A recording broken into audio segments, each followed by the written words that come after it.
اچھا علامہ صاحب، پہلا جو کوشچن ہے بڑا سخت کوشچن ہے سر. جی آپ کی ذات سے متعلق ہے، امید ہے آپ برا نہیں مانیں گے، اجازت جی دیں جی گے. جی جناب بالکل. اچھا سر، پہلا کوشچن یہ ہے کہ آپ کے بارے میں ہمارے پاکستان میں بالخصوص اور پوری دنیا میں بالعموم، اور نہ جی صرف اہل سنت والجماعت میں بلکہ اہل تشیع میں بھی، جو ہمارے محترم بھائی ہیں، علماء نظام بھی ہیں مختلف مقاصد فکر کے، ان میں ایک بڑی منفی رائے پائی جاتی ہے، جی جو آپ سے تھوڑا سا تعارف ہونے سے پہلے ہمارے میں بھی تھی. جی بلکہ ہم آپ سے بات کرتے بھی اسی وجہ سے گھبراتے بھی تھے کہ یہ کہا جاتا ہے کہ علامہ حسن اللہ یاری صاحب جو ہے نا جی، ان کے پاس جی علم تو ہو یا نہ ہو، یہ ایک علیحدہ بحث ہے، لیکن یہ در حقیقت ایجنٹ ہے. جی یہ نہ شیعہ ہیں نہ سنی ہیں، جی بلکہ یہ ایک ایسے ایجنٹ ہیں جن کو لانچ کیا گیا باقاعدہ عالمی سطح پر، عالم اسلام کے خلاف ایک منظم سازش کے طور پر. اور اہل سنت والجماعت اور اہل تشیع جو ہیں بھائی ہیں، ان کے درمیان تفرقہ بازی کو پیدا کرنے کے لیے ان کو لانچ کیا گیا، ان کو فنڈنگ کی جا رہی ہے، اور یہ ایک باقاعدہ ایجنٹ کا رول پلے کر رہے ہیں عالمی طاقتوں کے کہنے پر. اس کے جی بارے میں سر آپ برائے کرم کوئی وضاحت فرما دیں، کیونکہ اس بارے میں بڑی شدید تشویش پائی جا رہی ہے. اور جن کو آپ مخاطب کر رہے ہیں، انجینئر محمد علی مرزا صاحب جو ہمارے بھائی ہیں، اور مفتی محمد اسحاق صاحب رحمہ اللہ تعالیٰ جو وفات پا چکے ہیں، ان کے بھی جو پیروکار ہیں ان میں بھی اکثر یہ بات ہوتی ہے. بلکہ آپ سے جب میں نے گفتگو کیا تو اس پہ مجھے بھی بعض لوگوں کی طرف سے کمنٹس آئے ہیں اہل تشیع اہل سنت کی طرف سے، کہ آپ جس شخص سے بات کر رہے ہیں آپ چھوڑیں اس کے علم کا کیا کرنا ہے، جب وہ شخص نہ سنیوں میں سے ہے نہ شیعوں میں سے ہے، وہ تو ایک ایجنٹ ہے، نعوذ باللہ. تو جی آپ اس کی سر وضاحت کریں. جی بہت مہربانی آپ کی. میں بہت آپ کا شکریہ ادا کرتا ہوں. ایک ضروری سوال ہے، اہم سوال ہے. اور اور میں معذرت آپ کے کا ساتھ یہ سوال کر رہا ہوں، آپ کو نہیں برا آپ لگے گا تو میں معذرت کرتا ہوں. نہیں، بالعکس بالعکس بلکہ مجھے خوشی ہے کہ آپ یہ سوال کر رہے ہیں، کیونکہ مجھے موقع ملے گا کہ میں اپنا نقطۂ نظر اس کے متعلق بیان کروں. دیکھیں، ابھی مجھے اتنا علم نہیں ہے کہ میرے جو اہل قبلہ مسلمان برادر ہیں جو میرے فرقے سے تعلق نہیں رکھتے، وہ بھی مجھے ایجنٹ کہتے ہیں مجھے. لیکن اکثر شیعوں کے پاس یہ میں نے جو سنا ہے، شیعوں میں صرف سنا ہے، میں نے مخالفین سے نہیں سنا ہے کہ وہ مجھے ایجنٹ کہیں. اور اس کی وجہ ہے، اس کی وجہ اگر ابھی میں کہتا ہوں کہ میں ایجنٹ نہیں ہوں تو لازمی بات ہے، تو وہ کہیں گے کہ بھئی ایجنٹ، وہ خود کبھی تسلیم نہیں کرے گا کہ ایجنٹ ہے. پہلی بات تو یہ ہے کہ ان کو دلیل لانی چاہیے. وہ علم غیب تو نہیں رکھتے. ان کے پاس کوئی اگر دلیل ہے، کوئی شاہد ہے، کوئی مطلب ایسا ہے کہ میں ایجنٹ ہوں، تو ان کو ذکر کرنا چاہیے. وَإِلَّا ایک بغیر ادعا کے ایک دلیل ہے، اور اس میں مجھے رد کرنے کی ضرورت ہی نہیں ہے، کیونکہ اس میں کوئی ثبوت ہی نہیں ان کے پاس. لیکن میں اپنا تجزیہ پیش کرنا چاہتا ہوں کہ یہ اس لیے کیوں ہے. دیکھیں عزیزو، اس کی وجہ یہ ہے کہ کیونکہ اس بات کو کس نے مشہور کرایا ہے؟ شیعوں نے مشہور کرایا. اور شیعوں میں کس نے مشہور کرایا ہے؟ حکومت ایران والوں نے مشہور کرایا ہے.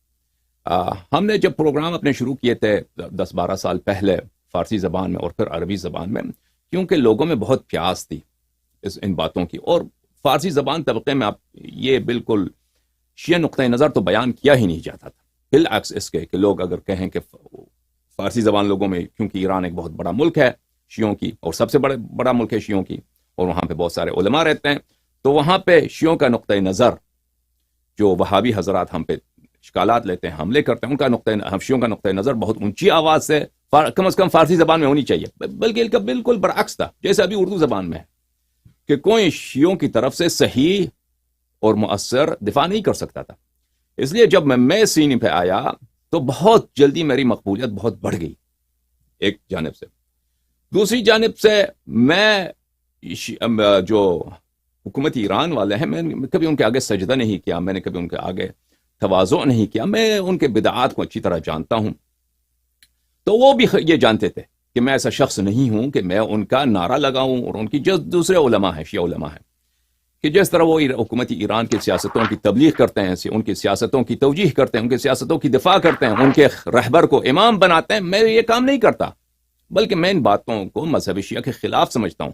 بلکہ حقیقت یہ ہے کہ بہت واضح احادیث میں جو حکومت ایران کا عقیدہ ولایت فقیہ ہے، انقلاب ہے، یہ سب نہ صرف یہ شیعہ مذہب کا جزء نہیں ہے، بلکہ شیعہ مذہب میں واضحات میں سے ہے کہ یہ کفر اور شرک کی حد تک ہے.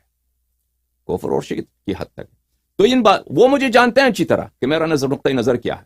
تو انہوں نے تو ایک تو ان کے پاس کئی ایک کئی ایک راستے تھے حکومت ایران والے اور جو علماء ان سے منسلک ہیں. اور میں آپ کو بتاؤں کہ 99% علماء شیعہ علماء جو ہیں وہ حکومت ایران کے قبضے میں ہیں, ان کے کنٹرول میں ہیں. وہ کسی نہ کسی طریقہ سے ان کو کنٹرول کرتے ہیں. یعنی وہ لوگ بھی جو بھی حکومت ایران کے نعرے نہیں لگاتے وہ بھی حکومت ایران کے قبضے میں ہیں. وہ اس کا یہ ایک لمبی بحث ہے کہ کس طرح آج ایک بہت مصیبت المیہ ہمارے مذہب کا یہی ہے, شیعہ مذہب کا, کہ ہمارا مذہب ایک ٹول بن چکا ہے. جیسے وہابیت ایک ٹول بن چکا ہے سعودی گورنمنٹ کے لیے, اسی طرح ہمارا مذہب بھی ایک ٹول بن چکا ہے, ایک آلہ کار بن چکا ہے, ایک سلاح بن چکا ہے, ایک چھری بن چکا ہے, ایک چور کے نام جو حکومت ایران ہے. تو بہرحال ان کے پاس بہت سارے طریقے ہیں کہ ان کے مخالفین کے ساتھ کیسے نمٹ لیا جائے. ایک طریقہ کار ہے کہ اس کا اسیسینیٹ کرو, قتل کر دو. لیکن ان کا مشکل یہ ہے کہ میں امریکہ میں رہتا ہوں اور وہ ملک سے باہر, بالخصوص امریکہ میں کسی کو قتل کرنا ان کے لیے بہت مشکل کام ہے, کیونکہ اس کے بہت سیاسی تبعات ہوں گے. اگر میں ایران میں ہوتا, عراق میں ہوتا, افغانستان, پاکستان میں ہوتا, تو بلا شک اس سے پہلے کہ مجھے وہاں بھی قتل کرتے, مجھے خود حکومت ایران کے ایجنٹ کبھی بہت پہلے قتل کر چکے. جب وہ قتل نہیں کر سکتے تو ان کے پاس دوسرا جو طریقہ کار ہے کہ اس کی شخصیت کی کیا کرو, اس کی شخصیت کی قتل کر دو, ہلاک کر دو, تو ان کے خلاف پروپیگنڈا کرو. ان کے پاس بہت سارے ایسے مؤسسے ہیں, حکومت ایران کے پاس انسٹیٹیوٹس ہیں, آرگنائزیشنز ہیں, تنظیمات ہیں, جن کا کام ہی یہی ہے, اور بہت فنڈنگ ہے ان کے پاس, کہ جو بھی شخص حکومت ایران کے خلاف کسی بھی طرح سے تبلیغ کرے تو اس سے نمٹ لیا جائے, کسی طرح سے اس کو بدنام کیا جائے. بالخصوص شیعہ علماء میں, اسی لیے شیعہ علماء کو جرأت نہیں ہے. وہ لوگ جو چاہتے بھی ہیں کہ حکومت ایران سے کی تنقید کریں, وہ نہیں کر سکتے, تنقید نہیں کر سکتے. ایک تو ان کو اپنے جان کا خطرہ ہوتا ہے, ان کے بچوں کو خطرہ ہوتا ہے. اور یہ جو لوگ شیعہ علماء میں رہ چکے ہیں, شیعہ حوزات کو جانتے ہیں, قم کو جانتے ہیں, نجف کو جانتے ہیں, ایران کے حالات کو جانتے ہیں, ایران سے باہر شیعوں کے حالات کو جانتے ہیں, ان کے لیے بروز روشن کی طرح واضح ہے کہ شیعہ علماء کس طرح جو چاہے بھی تنقید کرے وہ تنقید نہیں کر سکتا. پہلی بات تو ہے ان کو قتل کا خطرہ ہے. پھر ان کو شیعہ معاشرے میں ایسا اس کو اوسٹرسائز کیا جاتا ہے, اس کو ایسا منزوی کیا جاتا ہے, اس کو ایسا اس پہ ایسے دبے لگائے جاتے ہیں. تمام مساجد سے اس کا رابطہ ختم, تمام دینی آرگنائزیشنز ہیں سب حکومت ایران کے ہاتھ میں, ان سے ان کا فنڈنگ ختم. یعنی وہ بیچارہ اگر کوئی عالم ہے تو وہ اپنے روزانہ روٹی کا محتاج بن جاتا ہے. تو اس طرح کسی کا جرأت نہیں ہے, بڑے سے بڑے مرجد سے چھوٹے سے آدمی تک, چھوٹے سے طالب تک, کہ حکومت ایران کے متعلق کچھ کہے. تو ان کے ہتھ کنڈوں میں سے ایک یہی ہے کہ وہ کیونکہ ایک کے پاس ان کا ایک طریقہ کار یہ ہے کہ وہ علمی طریقے سے مجھے جواب دے دیں کہ ایران والے جو مولوی ہیں, حکومت ایران کے جو حامی مولوی ہیں, یا حکومت ایران کے جزو جو مولوی ہیں, وہ آ کر ولایت فقیہ پر اور انقلاب کی مشروعیت پر اور خمینی اور خامنئی کے عقائد پر, یہ شیعوں کو نہیں معلوم. جیسے ابھی ہم بخاری سے, مسلم سے فرض کریں, میں تحریف قرآن پہ روایت دکھاتا ہوں, میرے اہل قبلہ مسلمان برادر جو ہیں وہ ان کو کیا سرپرائز ہو جاتے ہیں, شاک ہو جاتے ہیں کہ ایسے بھی روایت ہماری کتب میں موجود ہے. اس طرح بھی ہو سکتا ہے کہ ایسے تحریف قرآن پر, یہ تو ہمارا اجماع ہے کہ تحریف قرآن ناممکن ہے. اسی طرح شیعوں کو نہیں معلوم کہ خمینی کے عقائد کیا ہیں, خامنئی کے عقائد, ان کا گزشتہ کیا ہے, یہ کتنے ان پڑھ جاہل لوگ ہیں. شیعوں کو نہیں معلوم ان باتوں کا. ان کو ایسا لگتا ہے کہ میں بہت ہی عجیب باتیں, عجیب ادعا کرتا ہوں. لیکن جن لوگوں نے میرے اسپیچز سنے ہیں فارسی زبان میں, عربی زبان میں, وہ جانتے ہیں کہ شیعہ مولویوں کے پاس, شیعہ علماء کے پاس, ان کے میرے خلاف ان کے پاس بالکل ہاتھ خالی ہیں. یعنی اگر وہ چاہیں علمی لحاظ سے میرا مقابلہ کریں, وہ نہیں کر سکتے. نہ اس لیے نہیں کہ میں بہت, مجھے بات کرنا آتا ہے, میں بہت, ان کو بھی بولی آتی ہے, وہ مجھ سے بہتر تقریر کرتے ہیں, یا میں اس لیے کہ میں بہت چالاکی کر سکتا ہوں, وہ بھی بہت چالاک ہے, وہ شیطان سے بھی آگے ہیں. حقیقت یہ ہے کہ ہاتھ دلائل سے خالی ہیں, اور الحمدللہ میرے پاس براہین کی کوئی کمی نہیں ہے. تو اس لیے وہ علمی مقابلہ نہیں کر سکتے, قتل بھی نہیں کر سکتے. تو ان کے پاس سامنے کیا ہے کہ وہ ایک ایسا جان چھڑاؤ کہ اس کو کہہ دو کہ بھئی یہ ایجنٹ ہے, اور اس کو اتنا دہرا دو, اس کو دہرا دو بغیر دلیل کے, کہ وہ مشہور ہو جائے, انٹرنیٹ پہ کلپس مشہور ہو جائے, انٹرنیٹ پہ کامنٹس مشہور ہو جائیں کہ ایجنٹ ہے. پھر اگر ایجنٹ ہے تو بہت سے بات کرنے کی کیا ضرورت؟ اگر ایجنٹ ہے, ایک شخص جاسوس ہے, تو وہ اسلام کا وہ تو کوئی اس سے کوئی تعلق ہی نہیں ہے، تو اس کی دلیل، ہمیں اس کے دلیل کے جواب دینے کی ضرورت نہیں۔ لیکن یہ بھی ایک آپ کو پتہ ہے کہ ایک باطل بات ہے، اگر مان بھی لیا جائے نا، میں اعتراف کروں، میں ایجنٹ، میں نے 100 مرتبہ کہہ دیا میں ایجنٹ نہیں، میں یہودی ہوں بھائی، میں اسرائیلی ہوں، اس کا مطلب یہ نہیں ہے کہ جو میں کہہ رہا ہوں وہ قرآن سے نہیں ہے، وہ سنت سے نہیں ہے، وہ حدیث سے نہیں ہے، وہ مسلمانوں کے کتب سے نہیں ہے۔ اگر یہ کہا بھی جائے کہ ایک شخص بالکل وہ مسلمان ایجنٹ، تو کیا وہ بالکل ملحد ہے؟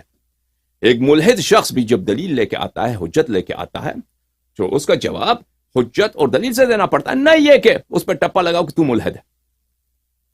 تو بہرحال یہ جو ہمارے خلاف ان لوگوں نے مشہور کرایا ہے، بالکل ایک مضحک خیز بات، ایک باطل بات، اور یہ صرف میری بات نہیں ہے، یہ سب ان کے جن مخالفین ہیں، ان کو قتل نہیں کر سکتے تو کہتے ہیں یہ ایجنٹ ہے۔ یہ بہت مشہور معروف شخصیت ایران میں آیت اللہ سید کاظم شریعت مداری، آیت اللہ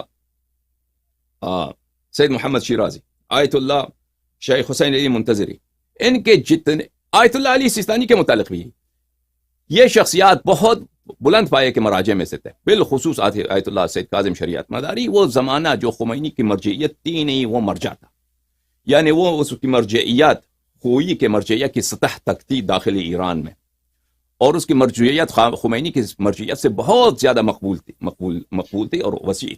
اور وہ شخص تھا جس نے، کیونکہ ایران کے کانسٹیٹیوشن میں قاجار کے زمانے سے جس کے تحت شاہ حکومت کر رہا تھا، محمد رضا شاہ پہلوی حکومت کر رہا تھا، اس کے کانسٹیٹیوشن میں یہ تھا کہ کسی مجتہد کو، شیعہ مجتہد کو، کوئی بھی جرم ہو پھانسی نہیں ہو سکتی۔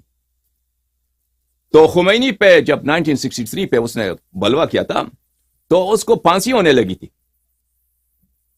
خمینی وہ اسی زمانے میں بھی، خمینی جو ہے اس کا بھی ابھی جو 2-3 سال پہلے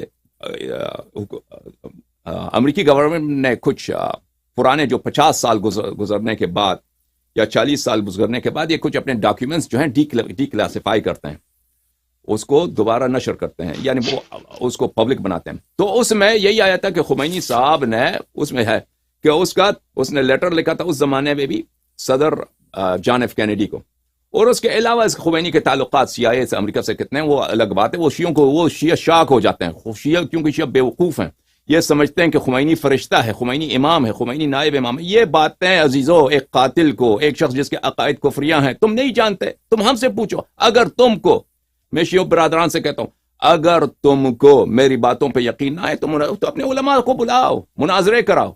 لیکن میرا عالمیہ یہ ہے کہ میں کن کن باتوں کو آپ کو بتاؤں، کہنے کی باتیں تو بہت ہیں۔ میں امیر المؤمنین علیہ السلام، غصب فداک، ہجوم بیت الزہرا سلام اللہ علیہ، تحریق بیت الزہرا سلام اللہ علیہ، اس کے متعلق بات کروں، یا انقلاب خمینی کے سے پہلے بات کروں، تو لازمی بات ہے پہلی تو مجھے مذہب کا دفاع کرنا ہوگا، جو مذہب کا اساس ہے، امامت اہل بیت علیہ السلام۔ بہرحال اس زمانے میں سید کاظم شریعت مداری نے، اس نے تصدیق کی کہ یہ شخص مجتہد ہے تاکہ اس کو پھانسی نہ ہو جائے، یعنی وہ اتنا سینئر تھا خمینی سے۔ اس شخص کو خمینی نے انقلاب کے بعد کیا کیا، اس کو گھر میں ڈال دیا اور کہہ دیا کہ یہ ایجنٹ ہے۔ اس پہ یہ تو چلا مقدمہ کہ یہ ایجنٹ ہے، مرجعیت سے سلب کرا دیا۔ اب کسی تاریخ شیعت میں ہے ہی نہیں کہ مرجعیت بھی سلب ہوتی ہے، مرجعیت اس کا سلب کر دیا، تمام جتنے مؤسسات تھے اس پہ قبضہ کر دیا خمینی صاحب نے، اور اس کو بیچارے کو، اس کو جو جس شخص اس کو نماز جنازہ تک پڑھانے نہیں دیا۔ یہ حقائق ہیں، لوگ نہیں جانتے۔ وہ اتنا بڑا مرجع تھا اپنے زمانے میں، خوئی کے سطح کا عالم دین تھا۔ وہ جب وہ مرجع تھا تو خمینی تو کوئی چیز ہی نہیں تھا اس زمانے میں، اور اس سے باقاعدہ انٹرویو کرایا گیا، اس کو ان لوگوں نے کیا کیا، وہ مشہور ہے، کیا ٹارچر کیا پھر زندان میں، اور اس نے کچھ مثلا کہ اس نے انٹرویو میں بولا استغفر اللہ، تو اس کے آگے سوال ڈال دیا کہ آپ ایجنٹ ہیں؟ تو اس نے کہیں کہا ہوگا کسی سوال کے اور جواب کے سوال میں کہا ہوگا جی ہاں، تو اس کے جواب میں ڈال دیا، وہ کاٹ کر گئے، آپ ایجنٹ ہیں؟ جی ہاں۔ تو اس طرح اس کا انٹرویو بھی نشر کر دیا، بالکل بیچارے کا آبرو ختم کر دیا، عزت ختم کر دیا عالم شیعہ۔ تو یہ لوگ مجھ سے پہلے، اس حقیر سراپا تقصیر سے پہلے، کتنے علماء کو خمینی سے وہ ان کا قد کئی گز اونچا تھا، ان کے ساتھ ان لوگوں نے یہ کیا ہے۔ شیخ علی منتظری، شیخ حسین علی منتظری، وہ مرجع تھے, وہ خمینی کے ثانی تھے. جو لوگ فقہ جانتے ہیں وہ سمجھتے ہیں کہ گرچہ وہ خمینی کا شاگرد تھا لیکن وہ خمینی سے کئی گنا عالم تھا. شیخ حسین علی منتظری کے فقہ اور اصول کو دیکھیں اور خمینی کے فقہ اصول کو دیکھیں, زمین آسمان کا فرق ہے. خمینی ایک زمانے میں منتظری خمینی کا شاگرد رہ چکا تھا لیکن وہ علم میں تحقیق میں اپنے استاد سے کئی گنا آگے تھا. وہ خامنی کا استاد بھی ہے. میں نے خود اپنے آنکھوں سے دیکھا کہ اس نے ایک دفعہ ایک تقریر کے قم میں اس نے کہا کہ یہ سب کو معلوم ہے, علماء اس زمانے میں سب کو معلوم تھا کہ خامنئی مرجعیت کا اہل نہیں ہے. اس نے صرف یہ کہا کہ یہ مرجعیت کا اہل نہیں ہے, میرا شاگرد ہے. اس کے سامنے میں نے اپنے آنکھوں سے دیکھا اس کے گھر کو ان لوگوں نے حملہ کیا, جلا دیا, اس کے گھر کو جلا دیا. اور میں نے اپنے کانوں سے سنا اس کے گھر کے اوپر ان لوگوں نے اسپیکر لگائے تھے. وہی شخص جو نمبر 2 تھا خمینی, پورے انقلاب میں نمبر 2 تھا وہ, تو اس پہ کے گھر کے اوپر ان لوگوں نے اسپیکر, بڑے بڑے اسپیکر لگائے تھے. صبح سے شام 24 گھنٹے اس گھر پہ قبضہ کیا تھا ان لوگوں نے. اس کا ایک حسینیہ تھا جہاں پہ وہ درس دیتا تھا, اس پہ بھی قبضہ کیا. اس کے قرآن کو جلا دیا ان لوگوں نے. کیا ان لوگوں نے جلوس بنایا. ایران میں جو بھی جلوس بنتے ہیں وہ حکومت کے تائید سے بنتے ہیں, بالخصوص قم میں. تو وہاں پہ میں نے اپنے کانوں سے سنا کہ وہ اعلان کر رہے تھے کہ ہم نے ان کے گھر سے ایسے اسناد اور ایسے ڈاکیومنٹس پکڑے ہیں جیسے ثابت ہوتا ہے کہ یہ خدا جانتا ہے جرمنی کا بھی ایجنٹ ہے, فرانس کا بھی ایجنٹ ہے, انگلینڈ کا بھی ایجنٹ ہے, امریکہ کا بھی ایجنٹ ہے, اور شاید کہ وہ اسرائیل کا بھی کہہ رہے تھے, یہ مجھے یاد نہیں, لیکن فرانس, جرمنی, یہ سب کا تو مجھے یاد ہے یہ کہہ رہے تھے. وہ ثبوت اب تک انہوں نے نشر نہیں. ٹھیک ہے نا, کہ سب جانتے تھے کہ شیخ حسین علی منتظری وہی شخص ہے جس نے خمینی کو مرجع بنایا. خمینی تو کہاں تھا مرجعیت, خمینی فقہ اصول کے وادی میں بھی نہیں تھا. یعنی علی بھائی, جو شخص مرجع بنتا ہے شیعہ مذہب میں, وہ 2 چیزیں ان کو پڑھانا ضروری ہوتا ہے حوزے میں, ایک فقہ, ایک اصول فقہ. یہ 2 چیزیں یہ زیادہ پڑھائیں تو اس سے مرجع بنتا بندہ. تو یہ ان کو فقہ اصول کا استاد بنایا شیخ حسین علی منتظری نے اور شیخ مرتضی مطہری نے. اس کے بعد اس کے مرجعیت کو قبول کرانے میں آیت اللہ سید حسین بروجردی کے وفات کے بعد سب سے زیادہ کام کس نے کیا ہے؟ شیخ حسین علی منتظری نے کیا. اس کے طلاب کو شہریہ جو بانٹتا تھا کون تھا؟ پیسے قرضہ لے کر اس کا شہریہ بانٹتا تھا قم میں شیخ حسین علی منتظری. اس کو ان لوگوں نے کہا یہ ایجنٹ ہے. تو بہرحال یہ ان کے پاس ایک ٹپا جو بالکل, اب ایران میں تو سب کو پتا ہے, یہ ٹپا, یہ دبا, یہ بالکل بیکار ہے. یہ کسی کو, یہ تو ہنستے ہیں اس بات پہ, کسی کو یقین بھی نہیں ہے ان ایسے پروپیگنڈا پہ کہ فلاں شخص, کیونکہ ان لوگوں نے جن کا جو بھی مخالف ہے اس پہ یہی دبا لگتا ہے کہ یہ ایجنٹ ہے. پر اس کو اگر اس کو پکڑ لیں, ہاں اس کو اتنا مارتے ہیں کہ وہ اعتراف کرے.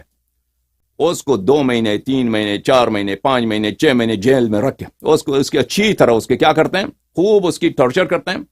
یا اگر وہ پھر ٹارچر کے باوجود نہ مانے, خدا جانتے ہیں یہ سب حقائق ہے کہ ایران کے جیلوں میں کیا گزرتا ہے لوگوں کے ساتھ. پھر اگر وہ بھی نہ مانے تو اس کو دھمکی دیتے ہیں کہ آپ کے بچوں کی زیادتی کریں گے, بہتر یہی کہ آپ اعتراف کریں. تو بیچارہ کوئی بھی شخص وہ اعتراف کر لیتا ہے کہ جی ہم ایجنٹ ہوں CIA کا, اسرائیل کا, فلانے. بہرحال یہ اگر کسی شخص کو پکڑ بھی لیں تو اس سے وہ کچھ مہینوں, وہی اسی طرح جو لوگ تاریخ جانتے ہیں, دنیا کی تاریخ جانتے ہیں, اسٹالین کے زمانے میں سوویت یونین میں کیا ہوتا تھا کہ اس کے سب مخالفین ان کی صفایا کر دیا اور سب مخالفین سے اس نے اعتراف نکلوا دیا جیل میں کہ آپ اگر چاہتے ہیں کہ ہم آپ کے 5 سالہ بچے کو قتل نہ کریں تو آپ برائے کرم مہربانی کر کے یہاں پہ اعتراف کر لیں کہ آپ کیا ہیں, آپ جرمنی کے ایجنٹ ہیں, آپ امریکہ کے ایجنٹ ہیں, نازی ازم کا ایجنٹ ہے. تو اسی طرح اسی نقش قدم پہ کتنے لوگوں سے انہوں نے اعتراف نکلوا دیے, بے گناہ لوگوں کو, اور قتل کرا دیا ان کو. یعنی ان کا نام پہلے خراب کر دیا, پہلے ان کو قتل کرا دیا کہ یہ ایجنٹ ہے. بہرحال عزیزوں دیکھیں, یہ ایک ایسے احمقانہ بات ہے کہ فلاں شخص ایجنٹ ہے تو دلیل نکاؤ. اگر ایجنٹ ہے تو دلیل کیا؟ دلیل تو کوئی ہے ہی نہیں.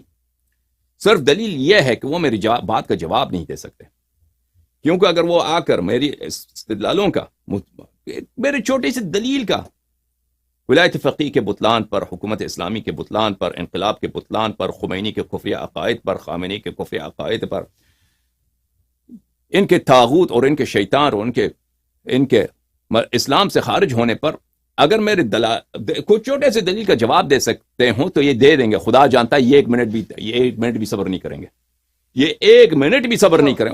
کہیں گے کہ دیکھیں یہ ایک بیوقوف آدمی ہے, اس کے پاس اس کی دلیل دیکھو, یہ باطل ہے, آؤ مناظرہ کرتے ہیں. لیکن کیونکہ یہ نہیں کر سکتے، رد نہیں کر سکتے، تو کیا نتیجہ ہے؟ ہاں بھائی، جان چھڑانے کے لیے، عوام کو بیوقوف بنانے کے لیے، عوام تو ان کے ابھی تو ایران میں تو کوئی ان کا سنتا بھی نہیں ہے، پاکستان میں مجھے نہیں لگتا کہ اب سب سنتے ہوں گے، کچھ لوگ جو سادہ لوگ ہیں وہ سنتے ہوں گے کہ فلانا ایجنٹ ہے، مان لیا، وہ شاید مانتے ہوں گے، لیکن اس سے یہ ایک ایسا چیز ہے، ادعا ہے بغیر دلیل کے ہیں علی بھائی، اگر میں ایجنٹ بھی ہوں نا، میں ایجنٹ نہیں، میں ملحد، میں اسرائیلی، میں یہودی، میں ایریل شارون جو پرائم منسٹر تھا اسرائیل، اس کا فرض کریں اس کا میں دوست، میں اس کا ملازم، لیکن میں جو دلیل لاتا ہوں میں قرآن سے سنت سے لاتا ہوں. تم آگے اسرائیل، اگر ایک اسرائیلی آ کے مذہب شیعہ پہ اعتراض کرے، یہودی آ کر اعتراض کرے، ٹھیک ہے نا، تم اس کا جواب نہیں دو گے، تم اس کو رد نہیں کرو گے، صرف یہی کہ بس یہ یہودی ہے، یہ ایریل شارون کا ملازم ہے، اس کا جواب نہیں دیں گے؟ نہیں، اگر تمہارے پاس جواب ہوگا تو تم دو گے. تو میں کہتا ہوں کہ بس اتنا جو میں نے کہہ دیا کافی علی بھائی، اس سے آگے کیا کہیں. اور جناب